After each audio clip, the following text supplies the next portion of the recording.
Boa tarde, turminha do oitavo ano. E aí, tudo bem com vocês? Espero que sim, ó. Vamos iniciar nossa aula de hoje. Nós vimos a introdução do capítulo 2 na aula anterior, e aí não foi nenhuma atividade, né? Porque essa introdução aqui é um pouco complicada, só que a gente vai entender aos poucos, beleza?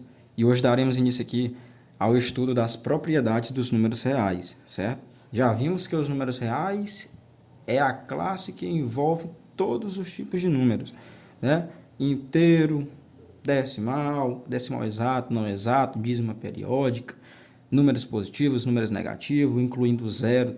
Todos os números que conhecemos e que vimos até hoje pertencem aos números reais. Ok? Então vamos começar aqui o estudo das propriedades. Certo, a primeira propriedade dos números reais diz o seguinte: se o número raiz de n, raiz n de a, com n pertencendo aos números naturais não nulos, ou seja, esse nzinho aqui que é o índice, ele tem que ser um número pertencente aos números naturais não nulos, ou seja, ele pode ser qualquer número natural diferente de zero, ok?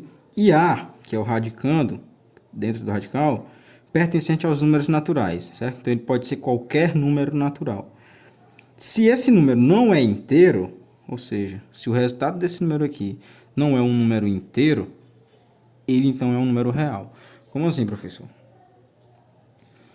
Se ele não é um número inteiro, ele é um número decimal. Se ele é um número decimal, ou ele é racional ou ele é irracional. Ou seja, ele vai ser real, né? Porque o real são todos os números, certo? Ele vai ser racional se ele for um número decimal exato ou uma dízima. E ele vai ser irracional se ele for um número decimal não periódico infinito. Vai continuar sendo real. Sendo racional ou irracional, vai continuar sendo real. Temos aqui a raiz de 2, que é um número irracional. Por que um número irracional? Porque 2 não é um quadrado perfeito. 2 não tem raiz quadrada. Portanto, vai dar um número aí decimal, 1, alguma coisa aí, infinitamente, não periódico. Por isso que ele é racional. Raiz de 4. Olha, o 4 é um número quadrado perfeito, tá, gente? O 4 tem uma raiz quadrada que é justamente 2. Então, raiz de 4 é um número racional, porque seu resultado é 2, e 2 é um número natural, 2 é um número inteiro, 2 é um número racional, e 2 é um número real. Beleza? Raiz quinta de 32. A raiz quinta de 32 é igual a 2, certo? Que é um número racional, certo?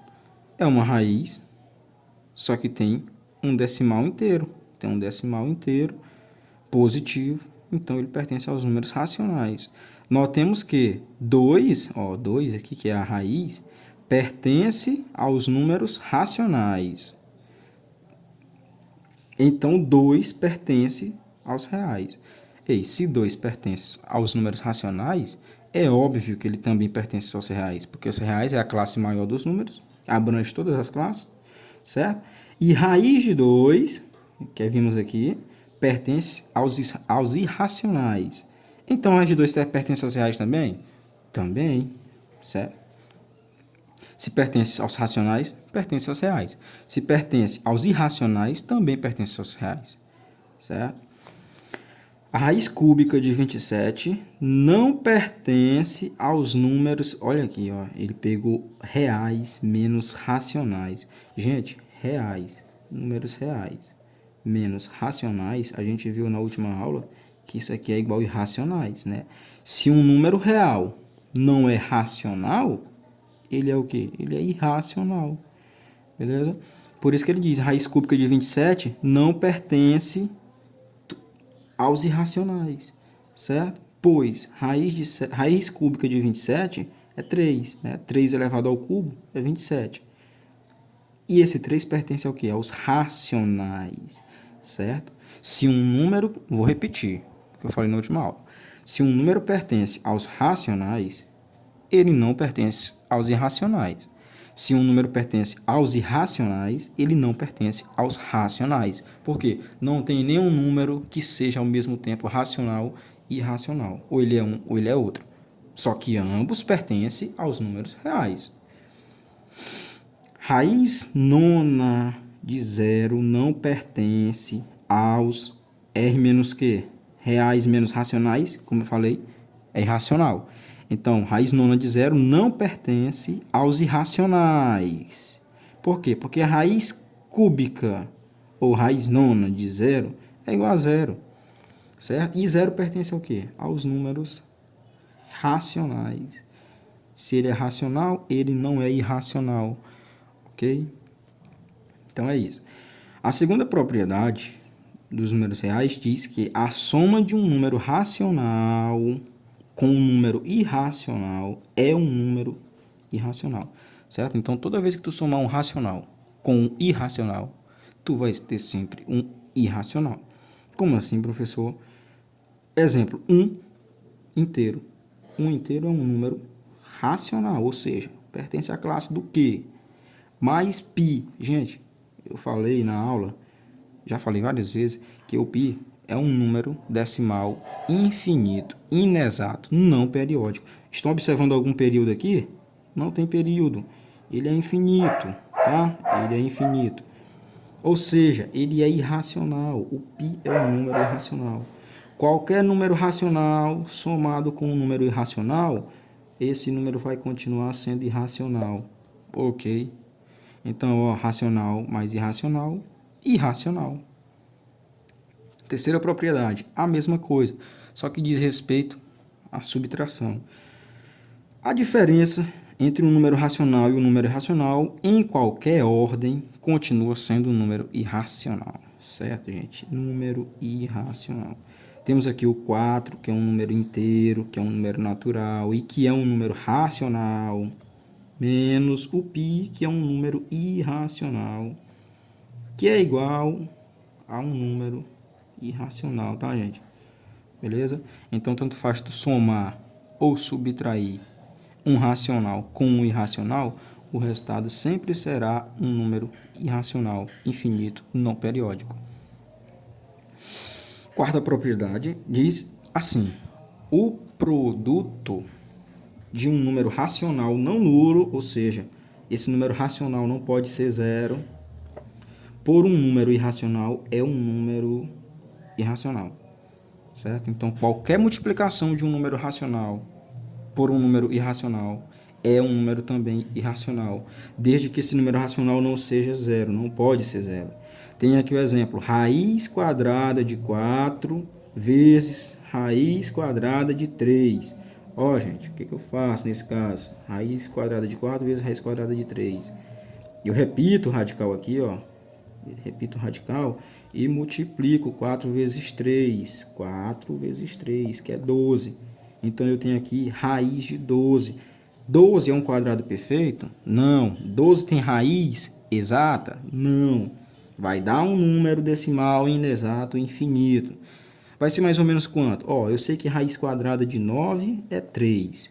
Eu sei que raiz quadrada de 16 é 4. Então, raiz quadrada de 12 está aqui no meio, ó. Está entre o 3 e o 4. Vai ser 3, algumas coisas aí, certo? Eu só sei que vai ser uma dízima. Não vai ser um dízimo. Não vai ser um decimal exato. Ele vai ser um decimal infinito, inexato, não periódico. Se é assim, ele continua sendo irracional, certo? Então, grava essa propriedade. Número racional, não nulo, ou seja, diferente de zero, multiplicado por número irracional, seja qualquer, eu vou obter um número irracional.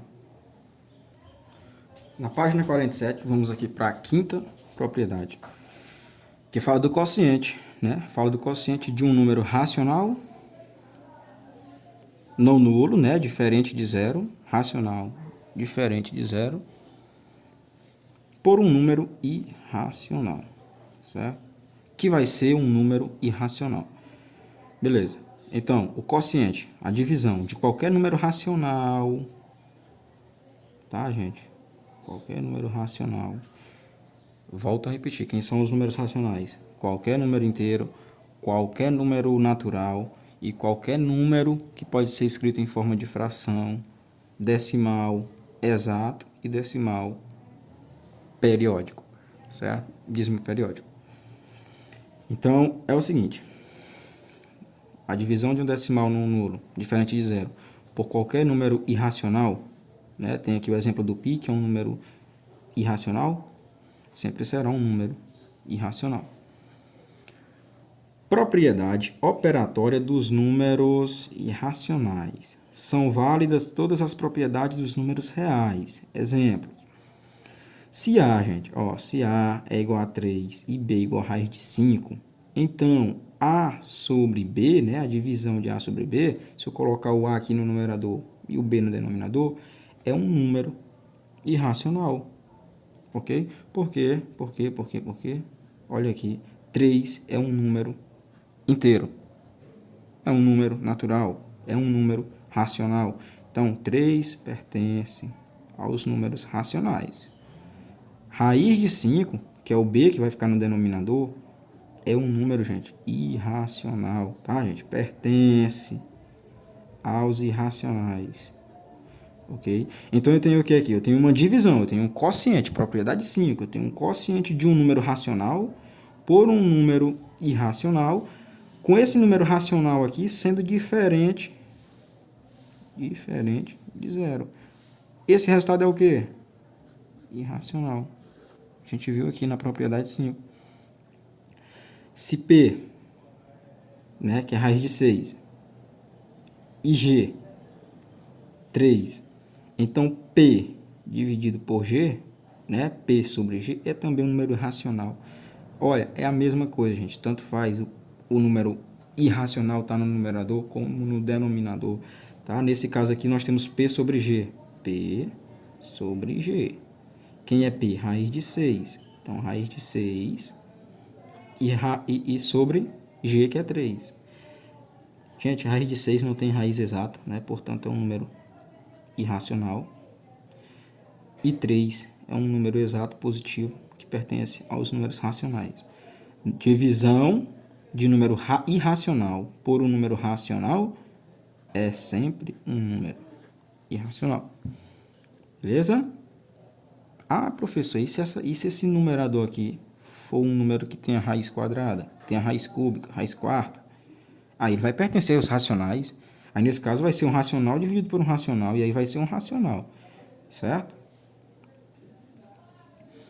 Representação na reta numérica. Representar números irracionais na reta não é tão complicado quanto pode parecer. Veja, por exemplo, a representação dos números raiz quadrada de 2, raiz quadrada de 3, menos raiz quadrada de 2, menos raiz quadrada de 3. Gente, olha, é simples. Olhando aqui, à primeira vista pode parecer complicado, né? Como foi falado. Só que é simples. Observa. Eu tenho uma reta numérica aqui e tenho zero, que é o ponto de origem. Nessa reta, numa reta numérica, eu tenho infinitos números inteiros, naturais, racionais, irracionais, e todos eles são reais, certo? Os números que ficam à direita do zero são positivos, os números que ficam à esquerda do zero são negativos, são infinitos, tanto para a direita, são infinitos, tanto para a esquerda, certo? Vamos localizar aqui os números naturais. 0, 1, 2, 3. São números naturais e são números inteiros. Menos 1 são números inteiros, número 2 é número inteiro, menos 3 é número inteiro. Entre esses números naturais e inteiros, existem uma infinidade de números aqui, certo? Racionais e irracionais. Por exemplo, gente, se eu pego bem aqui, só um exemplo. Se eu pego aqui 1/2, fração simples aqui, uma fração simples, 1/2. Se eu divido 1 por 2, eu vou obter 0,5, ou seja, 5 décimos. Aonde é que está esse 0,5 na reta numérica? Olha, onde é que ele é o quê? 1/2, que é igual a 0,5. Pertence aqui, classe. Pertence ao quê? Deixa eu escrever mais isso aqui que não está dando para ver. Deixa eu fazer aqui. 1/2 é igual a 0,5, né? 5 décimos. Esses dois números fazem parte de que classe dos números? Aos números racionais, né? É um número decimal exato que pode ser transformado em fração, número racional. Se eu for situar esse 1/2 aqui, ou 0,5, nessa reta numérica, onde ele vai estar? Mais ou menos, né? Está entre o 0 e o 1. Ele é maior que 0, ele é menor que 1. Ele está exatamente no meio aqui, do 0 e do 1. que são números naturais, positivos, inteiros. Então, aqui está 1/2. Aqui está 1/2 ou 0,5, tanto faz. Certo? A mesma coisa vai acontecer com o menos 1/2. Olha aqui, ó. E se for menos 1/2? Menos 1/2 é igual a menos 0,5. Ou seja, ele está entre o 0 e o menos 1. Né? Ele está no meio aqui, ó, do 0 e do menos 1. Tá aqui já, inclusive. Menos 5, menos 1/2. Ok? Só que o livro diz para localizar esses números irracionais, ó. Raiz quadrada de 2, raiz quadrada de 3, menos raiz quadrada de 2 e menos raiz quadrada de 3. Todos são números irracionais. Na reta numérica tem números irracionais? Claro, claro que tem número irracional. Certo? Eu sei quem é a raiz quadrada de 2 exatamente? Não sei. Eu sei que a raiz quadrada de 2 está entre 1 e 2, certo? Está entre 1 e 2. Por quê? Porque a raiz quadrada de 1 é 1. A raiz quadrada de 4 é 2, certo? Então a raiz de 2 está entre a raiz de 1 e a raiz de 4, que é 1 e 2, certo? Eu sei precisamente como é? Não. Existem formas de calcular a raiz quadrada de um número. Existe a calculadora também. Se você for lá e colocar o 2 na calculadora, e lá no símbolozinho de raiz quadrada, do radical, ele vai te dar a raiz exata. Exata não, porque não é exata. Ele vai te dar a raiz aproximada do 2, certo? Eu só sei que ele vai estar bem aqui, ó, entre o 1 e entre o 2. Vai ser 1, tararara, uma quebrada de número. Então tá aqui, ó, raiz quadrada de 2. Tá aqui entre 1 e o 2, só que mais para cá, antes do meio um pouquinho. E tem a raiz de 3, que obviamente tá entre 1 e o 2 também, né? Porque como eu falei, ó, raiz de 1 é 1, raiz quadrada de 4 é 2. Então a raiz quadrada de 3 está entre 1 e tá aí entre 1 e 2. Só que a raiz de 3 é maior que a raiz de 2, certo? Raiz de 2, por exemplo, vamos só dar um exemplo, ó. Observa bem aqui, tá o 1 aqui e o 2 aqui. Aqui é o meio, né? Vamos supor que aqui é 1,5. Só uma suposição. Então, o 2 aqui, ó, raiz quadrada de 2 vai ser mais ou menos aí 1,3, umas quebradas de número. Então, tá antes do 1,5. Raiz quadrada de 3 vai ser, ó, tá depois de 1,5, então vai ser mais ou menos 1,6 e uma quebrada de número aí, certo? Portanto, raiz quadrada de 2 vem primeiro, raiz quadrada de 3 vem depois, certo? E entre esses números aqui existem outros, beleza? Existem outros números racionais e irracionais, beleza? Todos pertencendo aos números reais, que é o que a gente está estudando. Certo, gente? O negativo, do mesmo jeito, do jeito que está aqui, ó, do jeito que classifica aqui os positivos, classifica aqui nos negativos. Tá bem aqui, ó, raiz quadrada de menos raiz quadrada de 2 vai ser a mesma raiz quadrada de 2 positivo, só que negativo. Né? Eu disse que a raiz quadrada de 2 pode ser 1,3 e umas quebradas de número. Então, a raiz quadrada de menos 2, a menos raiz quadrada de 2 é menos isso aqui. Ou seja, está entre 1 e o 2, do mesmo jeito. Só que negativo. Né? Está à esquerda do zero. Raiz quadrada de menos raiz quadrada de 3 também, do mesmo jeito. Né? Tá aqui, ó, entre o 1 e o 2. Certo? Só que raiz quadrada... Só que é o seguinte. Deixa eu explicar uma coisa para vocês. Quando um número é positivo, está à direita de zero. Quanto mais distante do zero ele está, maior ele é. Então, nesse caso, o raiz de 3 positivo... Onde é que eu vou escrever aqui? O raiz de 3 positivo é maior que o raiz de 2 positivo. Certo? Agora, do lado negativo aqui, quanto mais distante do zero está o número negativo, menor ele é. Quanto mais próximo do zero está o número negativo, maior ele é. Então eu posso dizer quem é que está mais próximo do zero aqui? Menos raiz de 2 ou menos raiz quadrada de 3? Nesse caso aqui, o menos raiz quadrada de 2 está mais próximo do zero. Ou seja, menos raiz quadrada de 2, nesse caso, é maior que menos raiz quadrada de 3. Certo? Então é isso, gente. Essa foi a nossa aula de hoje, né? Estudamos aqui as propriedades dos números reais. E vai ficar a atividadezinha na página 48 e página 49 para vocês fazerem e me entregar aí antes da próxima aula. Não, tô brincando. Até sexta-feira, até o fim de semana eu ainda recebo. Beleza? Só lembrando mais uma vez, se existe cálculo, me mande os cálculos, tá? Então é isso. Bons estudos, boa aula e até a próxima. Tchau, tchau.